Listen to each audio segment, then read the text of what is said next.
Selamünaleyküm değerli dostlarım. Kanalıma hoş geldiniz. Bugün özellikle Almanya'da yaşayan emekli dostlarımızı, abilerimizi yakından ilgilendiren çok önemli bir konuyu konuşacağım. 2026 Temmuz emekli maaşı zamı. Ama merak etmeyin, sizi rakamlarla boğmayacağım. Her zamanki gibi sade bir dille anlatacağım. Hem zam oranını hem de zamın günlük hayatınıza ne anlama geldiğini beraber konuşacağız. Değerli izleyicilerim, birkaç saniyenizi alacağım, ekrana da vereceğim. Özel liste hazırladım. 1200 euro alıyorsanız şimdi sonra maaşınız ne kadar olacak? 1500 alıyorsanız ne kadar olacak? Size özel bir liste hazırladım. Oradan da tabii ki resmini çekebilirsiniz. Videoyu durdurup elle not alabilirsiniz. Maaşınıza bakarak şimdi ne alıyorum, sonra ne alacağım? Özel liste hazırladım. Hemen geliyor. Dostlarım, Almanya'nın resmi emeklilik raporlarında 2026 Temmuz zamı için beklenen oran %3,73 olarak hesaplandı. Yani devlet diyor ki, emekli maaşları 2026 Temmuz'dan itibaren yaklaşık %3,73 arttırılacak. Bu önemli bir bilgi çünkü kafadan atılmış bir tahmin değil, resmi raporlara dayanan bir hesaplama. Benim maaşım ne olacak? Şimdi gelelim herkesin sorduğu soruya.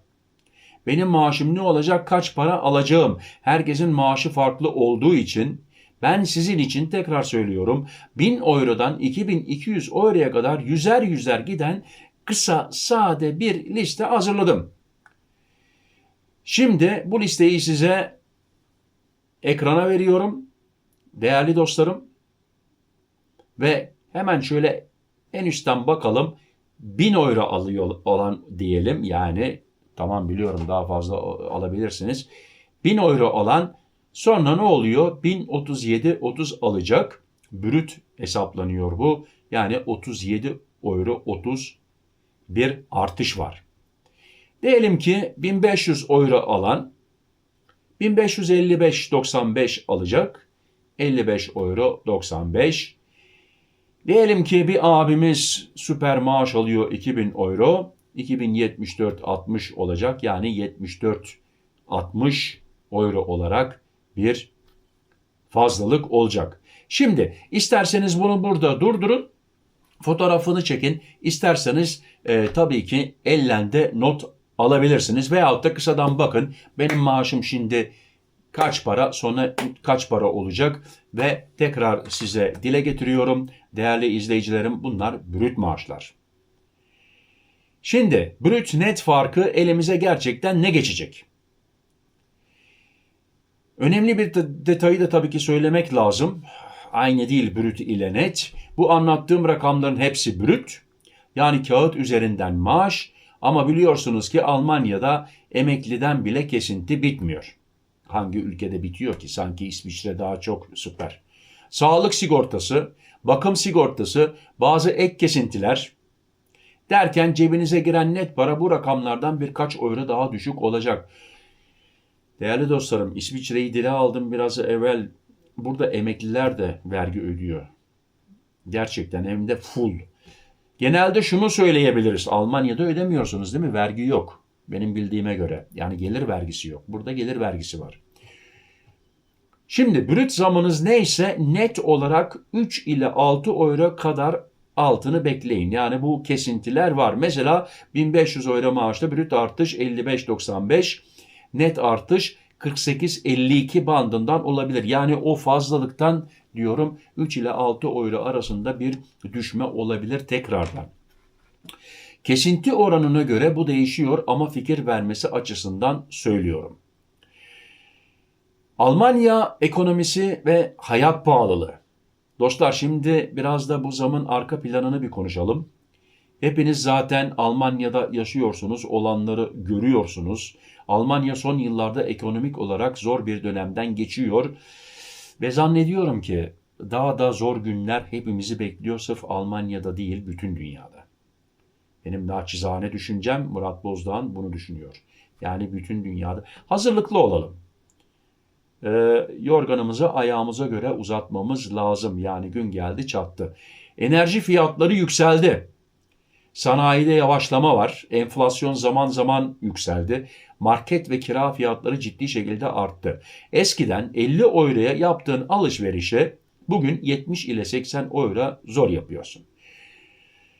Market arabasını doldurup kasaya geldiğinizde ya ben ne aldım ki bu kadar para çıktı diyorsunuz, farkındayım. Değerli izleyiciler, gerçekten inanın bana. Biz de ne ucuzluk yapmış, hangisi indirim yapmış, o ürünlerin peşinde koşturuyoruz. Yani bunu size söyleyebilirim. İsviçre'de aynı. Ve biz de aynıyız. Ben de. Ne ucuzlamış ne yapayım? Mandalina. Ucuz mu? Okey. Portakal mı ucuz? Portakaldan. Ona mı indirim yapmış? Öyle. Yani alışveriş işimizi o yöne çevirdik. Biraz evvel söylediğim gibi bunlar iyi günlerimiz, daha da kötü günler galiba gelecek gibi düşünüyor. Kimseyi korkutmak istemiyorum ama benim naçizane düşüncem. Şimdi kağıt üzerinde 42 ile 80 euro zam güzel görünüyor ama iş gerçekten hayata gelince olay değişiyor. Market, kira, enerji, emeklinin günlük tablosu, bir de onlara bakalım. Bugün Almanya'da sıradan bir emeklinin giderlerine bakıyoruz.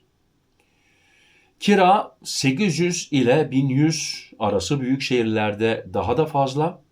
Yan giderler Nebenkosten 200 ile 300 euro diyelim. Elektrik 100 ile 200. Market alışverişi ayda 300 ile 500.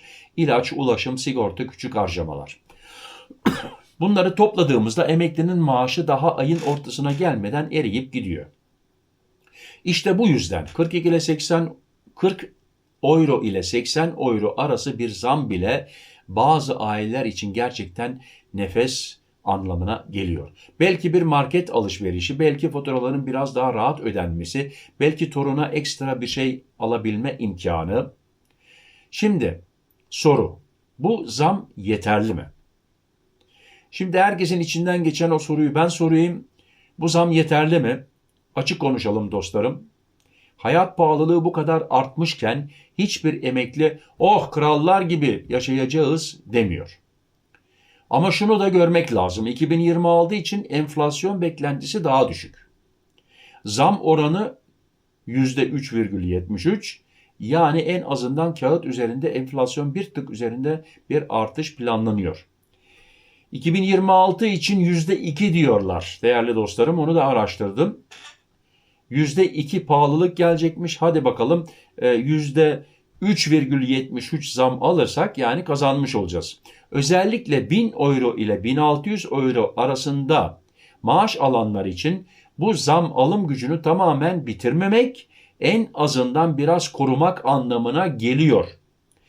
Yani ne tam kurtarıyor ne de tamamen anlamsız, arasında bir yerde ama önemli. Zam ne zaman hesaplara geçecek? Bu kısmı da netleştirelim değerli dostlarım. Bu zamların maaşlara yansıması 1 Temmuz 2026'dan itibaren olacak. Yani Temmuz 2026 maaşınızı bu anlattığımız zamlı haliyle alacaksınız. Değerli dostlarım, bugün sizlere 2026 Temmuz emekli zamının oranını, düzeltilmiş zamlı maaş listesini, brüt net farkını, Almanya'daki hayat pahalılığını, market, kira, enerji giderlerinin emekli üzerindeki etkisini elimden geldiğince sade bir dille anlattım. Eğer bu tarz önemli videoları, haberleri ilk ve en net şekilde almak istiyorsanız kanala abone olmayı ve bildirim zilini açmayı unutmayın. Allah'a emanet olun değerli dostlarım. Bir sonraki videoda görüşmek üzere. Sağlıcakla kalın, benimle kalın, hoşça kalın. Murat.